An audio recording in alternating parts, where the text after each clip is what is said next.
स्वागत। आरके सिंह जी, आप ही का पहला रिएक्शन। सुप्रीम कोर्ट के दो जज राहुल गांधी को देशभक्ति का सर्टिफिकेट देते हैं, प्रियंका गांधी कहती हैं ये उनका काम नहीं है। आपकी राय क्या है आरके सिंह? मानक जी, इसमें मैं आपका थैंक यू वेरी मच। मैं आपको दो चीजें बहुत स्पष्ट तौर पे बताना चाहता हूं। एक बड़ा फेमस फ्रेज है फिलीपींस का, वो कहता है यू डोंट क्रिएट डरना, you become a part of the ongoing drama. आप कोई ड्रामा क्रिएट नहीं करते हैं, कहीं ड्रामा हो रहा होता है और आप जाके एसोसिएट कर लेते हैं। सड़क पे कहीं झगड़ा हो रहा होता है और आप चले जाते हैं झगड़ा छुड़ाने के लिए, पता चलता है कि झगड़ा करने वाला आपसे ही लड़ना स्टार्ट कर दिए। तो सुप्रीम कोर्ट हालिया के दिनों में लगभग कुछ ऐसा ही काम कर रहा है। लेकिन इससे ही तरह मैं आपको एक और बात बताता हूं। 2003 में, उस दिन मैं कोर्ट में था, 13 सितंबर को जस्टिस BN खरे ने एक बयान दिया था। वो बयान ये था कि I have no faith left in the prosecution and the Gujarat government. You have to protect people and punish the guilty. What else is Raj Dharma? You quit if you cannot prosecute the guilty. Democracy does not mean you will not prosecute anyone.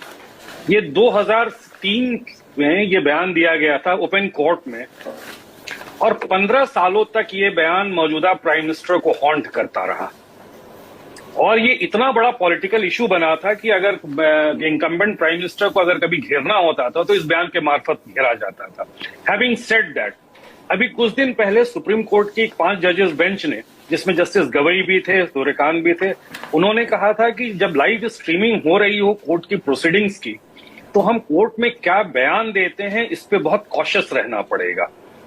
और ये बयान good taste में नहीं था। लेकिन having said that, Datta साहब, justice Datta one of the most evolved और जहीन जजेस में से, इसमें कहीं कोई दो राय नहीं है। आपके पैनल में अगर कोई लॉयर है तो इस बात की तस्दीक करेंगे। लेकिन उनका ये बयान देना, हमें हमेशा ये नहीं समझना चाहिए कि हम किसी को कैस्टिगेट कर रहे हैं। सुप्रीम कोर्ट कभी कभी कॉशन भी करता है। सुप्रीम कोर्ट अपनी इस ऑब्जर्वेशन से पॉलिटिकल क्लास को कॉशन किया है कि आप राहुल गांधी के जानिब इस बात को समझिए कि भविष्य में अगर आप पॉलिटिकल पार्टीज होने के नाते या सियासतदान होने के नाते अगर आर्मी का इस्तेमाल अगर अपने पर्सनल फायदे के लिए कर रहे हैं या पॉलिटिसाइज कर रहे हैं, तो इससे आपको परहेज करना चाहिए। क्योंकि सुप्रीम कोर्ट के पास एडवाइजरी जुरिसडिक्शन भी तो है, और जो भी लॉयर्स हैं वो इस बात को तकसीद करेंगे कि हमारे यहाँ जजमेंट के 2 पार्ट होते हैं, एक ऑबिटर डिक्टा होता है, एक रेशियो डेसिडेंसी होता है। तो ऑबिटर डिक्टा वो होता है जो जजमेंट का पार्ट नहीं होता है, लेकिन during the course of the proceedings किया जाता है। जस्टिस दत्ता ने 7 पॉइंट्स कहे हैं, लेकिन आज समाचार पत्र जो हैं वो उसको एक ही बात को पकड़े हुए हैं कि क्या राष्ट्रीयता उनकी नापी जा रही है, क्या उनको देशभक्त कहा जा रहा है। बिल्कुल नहीं, ये बिल्कुल ये नहीं है। दूसरी बात, मैं लास्ट बात कह रहा हूं क्योंकि बहुत लंबी पैनल इंतजार कर रही है। इस देश के सर्वोच्च न्यायालय में एक बेहतरीन लॉयर राहुल गांधी जी को रिप्रेजेंट कर रहे थे। वो बाउ डाउन हो करके उस ऑब्जर्वेशन को सुनते हैं, बाहर चले जाते हैं। उसके बावजूद भी अगर उनको कोई तकलीफ है तो वो कल आइए फाइल कर दें, फाइल करके बोले कि साहब आप इस ओरल ऑब्जर्वेशन को या तो ऑन रिकॉर्ड ले आइए या इसको आप कह दीजिए एक्सपंज करने के लिए। जस्टिस राजेंद्र बाबू ने तो किया था। एक सेकंड आरके सिंह, एक सेकंड। आप कह रहे हैं कि बाउ डाउन करके चले गए, ऐसा नहीं है। सिंघवी जी ने बाकायदा काउंटर किया जब 2 जज वहां बैठकर बेंच पर बैठकर कह रहे थे सच्चा देशभक्त ये नहीं कह सकता ऐसी वैसे, तो सिंघवी जी ने क्या कहा? वो बोले प्रेस में छपी बातें भी अगर नहीं कह सकते तो राहुल गांधी विपक्ष के नेता नहीं हो सकते। एक सच्चा भारतीय भी ये कह सकता है कि हमारे 20 भारतीय सैनिकों को पीटा गया, मार दिया गया, चिंता का विषय। तो सिंघवी जी यही कह रहे थे जो प्रियंका कह रही है। भाई, लीडर ऑफ अपोजिशन का काम है मुद्दे उठाना, मीडिया में खबर छपी हुई है। और ये तो देखिए आरके सिंह जी, आप भी मानेंगे, इंडिया चाइना कॉन्फ्लिक्ट हो, इंडिया पाकिस्तान कॉन्फ्लिक्ट हो या दुनिया का कोई भी मुद्दा हो जहां इंडिया इन्वॉल्व है, फॉरेन पॉलिसी, वो पॉलिटिकल मुद्दा है, बनता है। और चीन घुसा है नहीं घुसा है, ये पॉलिटिकल इशू है। देखिए, आज से नहीं है, आज से नहीं है ये नहीं, ये 62 से, उससे भी पहले से है। नहीं, जब पाकिस्तान ने चाइना को हमारी जमीन दे दी उसके बाद से है। तो ऐसे में राहुल गांधी अगर ये मुद्दा उठाते हैं तो उनको सच्चा देशभक्ता ना है, नहीं है, ये कहना सही है क्या? लेट मी रिफ्रेज माई आर्गूमेंट। हाँ, तब दूसरे तरीके से कहें। सुप्रीम कोर्ट ने अपनी ऑब्जर्वेशन में कहीं इस बात को नहीं कहा कि जो मुद्दा राहुल गांधी ने उठाया है वो गलत है, कहीं नहीं कहा है। उन्होंने बोला है कि the manner in which the forum in which you have raised the issue is wrong.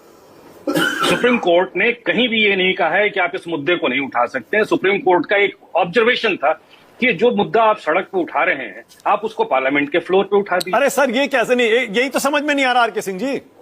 Leader of opposition सारी बातें संसद में ही कहेगा क्या, बाहर नहीं बोल सकता है वो? कमाल है, मतलब बहुत मुझे समझ में नहीं आई ये बात। मैं कल से सोच रहा हूं अब सुप्रीम कोर्ट तय करेगा कि लीडर ऑफ अपोजिशन पार्लियामेंट में बोलेंगे, सोशल मीडिया में बोलेंगे, रैली में बोलेंगे, घर से निकलते हुए मीडिया को बाइट देंगे। मतलब ये सिर्फ ये सिर्फ राहुल गांधी के अधिकार सीमित करने तक का मुद्दा नहीं है लीडर ऑफ अपोजिशन का, ये मीडिया का और सोशल मीडिया के हक भी सीमित करने का मुद्दा है। सुप्रीम कोर्ट ने मानक जी एक राइडर भी दिया था, वो राइडर ये दिया था कि admittedly there is some dispute going on in the border. हाँ। एंड ये आज की बात नहीं थी, जब 2022-23 में जब बॉर्डर डिस्प्यूट चल रहा था तब उन्होंने, राहुल गांधी जी ने, एलओपी ने एक बयान दिया था। उस समय शायद वो एलओपी नहीं थे, वो एक कांग्रेस के साधारण एमपी थे। उन्होंने एक बयान दिया था और बयान में बहुत तकसीद करके कहा था, और सुप्रीम कोर्ट का कहना था कि उस दौर में जब ये बॉर्डर पे ये डिस्प्यूट चल रहा था तो आपको इस बयान से परहेज करना। नहीं, एक मिनट, नहीं, आरके सिंह जी एक सेकंड। राहुल गांधी क्या कहते हैं, क्या नहीं कहते हैं, उनको क्या कहना चाहिए, नहीं कहना चाहिए, ये पॉलिटिकल मुद्दा है। ये कांग्रेस पार्टी तय करे कि वो अपनी क्या लाइन लेना चाहती है, क्योंकि उनको जवाबदेही जनता के सामने है। मैं सिर्फ ये कह रहा हूं सुप्रीम कोर्ट कैसे तय कर सकता है कि एलओपी पार्लियामेंट में बोलें, इस मुद्दे पर आप सिर्फ पार्लियामेंट में बोलिए? अजीब सी बात। नहीं, सुप्रीम कोर्ट तय नहीं कर रहा है, ये कहीं तय नहीं कर रहा है। वो हम बार बार मैं कह रहा हूं, सुप्रीम कोर्ट ने एक ऑब्जर्वेशन दिया था, एक एडवाइजरी ऑब्जर्वेशन था, एक इंस्टीट्यूशन है सुप्रीम सर, मैं यही तो कह रहा हूं, ये चिंता की बात है। अगर सुप्रीम कोर्ट के जज को ये लगता है कि एलओपी को पार्लियामेंट में ही बोलना चाहिए, इस मुद्दे पर बाहर नहीं बोलना चाहिए, कमाल है। तो इस बात के लिए ऑब्जर्वेशन को अगर आप एक्सपेंड करना चाहते हैं या ऑब्जर्वेशन से अपनी पीछा छोड़ाना चाहते हैं तो सिंघवी साहब के एक आईए फाइल कर देना चाहिए सुप्रीम कोर्ट। अनंत विजय